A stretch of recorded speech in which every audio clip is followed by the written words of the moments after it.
Une mare, tout ce qu'il y a de plus normal, et tout autour, des joncs. Preuve que la parcelle, déjà en forme de cuvette naturelle, est gorgée d'eau. Un hectare d'herbe au final peu productif en foin et des quantités d'ajoncs peu ou pas vraiment valorisables. Pour faire fructifier cet espace et protéger son biotope, seule solution, un reboisement complet avec près de 300 arbres de différentes essences. J'ai fait ce choix pour valoriser cette parcelle sous forme d'agroforesterie, c'est-à-dire que je continuerai quand même à avoir un petit peu de production de foin, ce sera plus limité.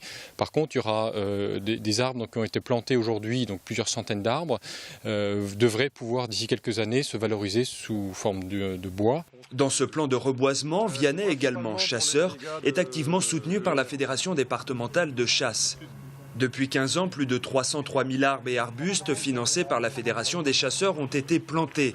Au total, 225 hectares de boisement et 43 km de haies. Chaque adhérent de service a potentiellement la possibilité de se voir offrir par la Fédération des chasseurs, entre guillemets, 1500 plants d'arbres. De l'aulne, du bouleau, du charme, du frêne commun, du noisetier et du saule-marceau. Toutes ces essences d'arbres ont été sélectionnées par Florent, enseignant au lycée Nature, en collaboration avec la Fédération des chasseurs. Comme ici avec ces 400 arbres replantés à l'endroit même d'une ancienne haie bocagère. Depuis les grandes périodes de remembrement, les grands remembrements dans les années 60, on a perdu vraiment beaucoup de qualité paysagère en France.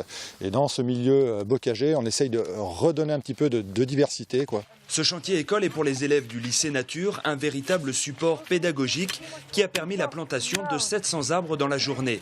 Il en reste donc encore la moitié à planter d'ici la fin 2015 pour respecter le plan de